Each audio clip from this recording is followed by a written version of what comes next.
Wih, ada Coach Dan. Woi, ngapain lu, Bro? Lu lagi ngapain, Bang? Ini gue lagi beli raket nih, gue lihat Raket di apaan IG tuh? lu Brandsport 12 keluar lagi, gue langsung kesini. So, ini raket nih, raket all terbaik lah nih yang pernah gue pakai nih. Makanya gue nggak mau lah sampai kehabisan nih, PS 12. Mau nyenarin nih? Ya, gue sekarang mau nyari nih. Katanya lagi ada promo nih ya. Berapa Bang Bokir?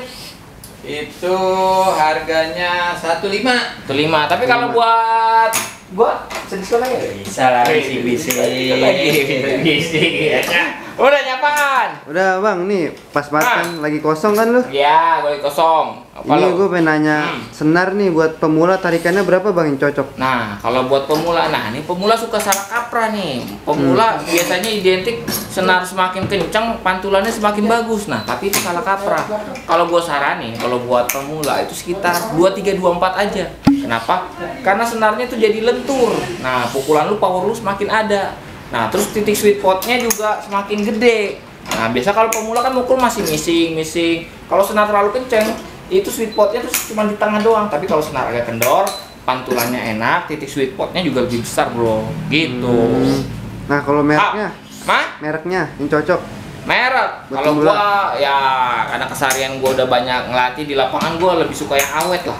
365. 365. Ya, atau kalau gua buat yang main buat gamenya, gua pakai yang 65 titanium. Yang pasti gua suka yang agak tebel-tebel karena awet. Nah, kalau buat pemain menengah nih. Nah, cocok. kalau menengah, nah gue juga menengah. Kalau menengah sih gue saranin sih, nah karena udah pukulannya udah lumayan oke, biasanya kontrolnya oke, kalian jangan terlalu pakai yang kendor. Kalian bisa pakai tarikan 27 atau 26 sampai 28 aja lah, karena 26 28 untuk di mesin digital sekarang itu juga udah mulai kenceng banget kok. Malah kalau tarikan 29, kalau buat tenaga gue yang sekarang juga udah terlalu kenceng. Malah gue lebih cocok tarikan kalau di digital 28 aja sih.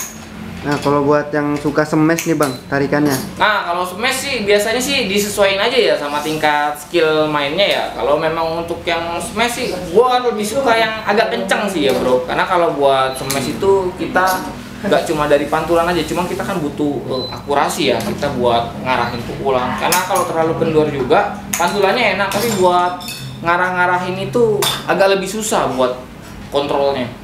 Nah, kalau itu harus yang tebal apa yang tipis tuh, Bang? Nah, itu sih sesuaiin lagi aja balik. Sesuaiin Tapi aja. kalau buat yang tukang smash sih gue saranin sih tebel, karena kan biasa kalau tukang smash kan biasanya tenaganya udah oke. Takutnya kalau senar tipis tuh cepet putus lah di bagian 66. Ultimate memang enak banget sih, tapi emang ya resikonya senar jadi cepet putus.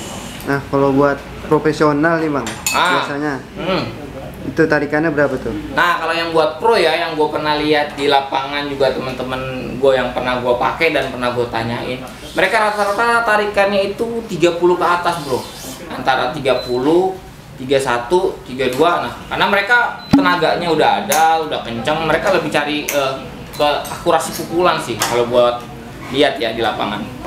Kenapa beda tuh, Bang? Hah? Kok lebih beda gitu? Ya, karena beda. Karena kan kalau pemain pro itu kan biasanya tangannya udah bagus, dia kontrolnya udah bagus. Jadi mereka nggak terlalu mencari tarikan senar yang kendor lah. Mereka lebih nyari buat senar yang kenceng, buat lebih ke akurasi pukulan. Karena kalau mereka yang gue lihat di lapangan kalau senar kendor, pantulannya terlalu jauh, malah mereka bilang kontrolnya jadi kurang enak karena shuttlecocknya terlalu mantul. Tuh, dan gue juga ngerasain kayak begitu sih. Jadi buat kontrolnya kurang enak. Kalau kenceng enak, kita jadi buat ngarah-ngarahin ke sudut-sudut mana itu senar kenceng biasanya lebih akurat. Berarti pemula sama menengah itu nggak boleh? Ya, agak beda sih, agak Beda. beda. Cuma kalau pemain pemula yang mau coba-coba tarikan gitu nggak apa-apa, biar semakin oke, biar kalian ngerasain juga gimana sih. Resikonya apa tuh, Bang? Resikonya ya paling cepet pegel aja sih ya. Pegel. Karena mungkin tenaganya kalau pemula belum ada tapi pakai tarikan yang pro biasanya cepet pegel karena daya pantulnya itu kalau senar kenceng itu kurang bagus. Tapi buat kontrol akurasi bagus. Tuh. Oke. Paham, bro? Paham, Bang. Oh, gitu loh. Oke, Bang. Thank you, Bang ya. Yo, sama-sama, bro. Oh, Yo. Bang.